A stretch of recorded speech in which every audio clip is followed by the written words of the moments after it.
मैं शंकर लाल मीणा, ये भी मेरी भतीजी है सानवी मीणा। मैं लालवास जमारामगढ़ जयपुर से आया हूँ। इसको मतलब पिछले 15 दिन से मतलब बुखार चल रहा था, तो हमने पहले तो घर पे ही इलाज करवाया सामान्य डॉक्टर से। तो उसके बाद बुखार नहीं रुका तो हमने रोंगटा हॉस्पिटल में इसको एडमिट करवाया। और एडमिट करवाने के बाद डॉक्टर साहब ने इसके इन्फेक्शन वगैरह और इम्यूनिटी सिस्टम कमज़ोर हो गया था, उसका इलाज जारी रखा। और हमें इलाज के बारे में समय समय पर बताते रहे। और उन्होंने अंशुल सर और प्रीतम सर का मतलब इसमें बहुत ही योगदान रहा। और हॉस्पिटल स्टाफ का मतलब परिवार के जैसे इन्होंने व्यवहार दिया, हमारा सहयोग किया तथा हमें कोई भी परेशानी नहीं आई। आईसीयू में इसका मतलब 7 दिन तक उपचार चला। डॉक्टर अंशुल सर और सर प्रीतम सर का मतलब हमें समय समय पर इसके बारे में बताते रहे। और हम हर एक धैर्य बंधाकर इसका इलाज जारी किया और ये अब पूरी तरह से सही है।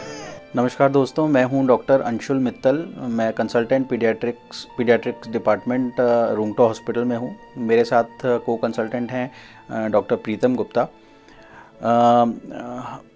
ये केस जो आज हम डिस्कस करने वाले हैं ये है बच्ची सानवी का, जो कि हमारे हॉस्पिटल में एडमिट हुई थी। इसकी बहुत साधारण सी कंप्लेंट्स थी। ये केस अहम हमारे लिए इसलिए है जानना क्योंकि इसमें हम एक मैसेज देना चाहते हैं कि कोई भी बीमारी हल्की नहीं होती और हमें हल्के में नहीं लेना चाहिए।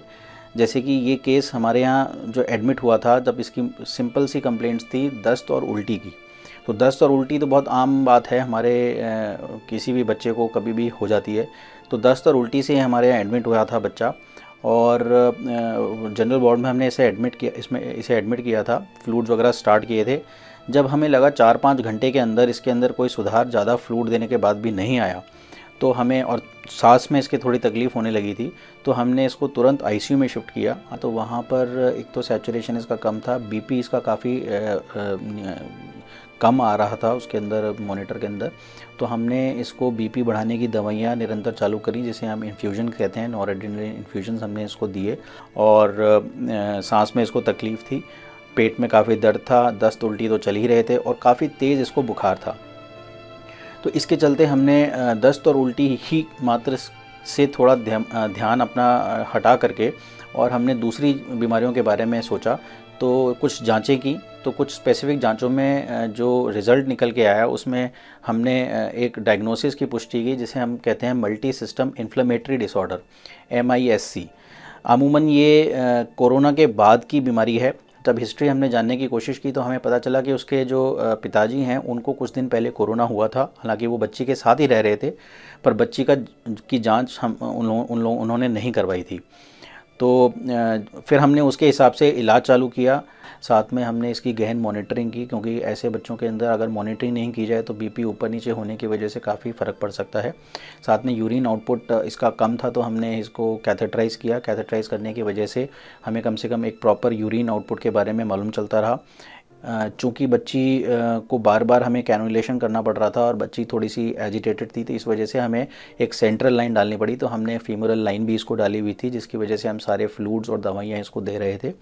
और निरंतर प्रयास के बाद में करीब लगभग मेरे ख्याल से 5 से 6 दिन आईसीयू के में एडमिट रहने के बाद हमने इसको वार्ड में शिफ्ट किया। जब ये थोड़ी सी ठीक हो गई थी, वार्ड में फिर 2-3 दिन हमने इसका मॉनिटरिंग किया और कुछ बची हुई दवाइयाँ दी।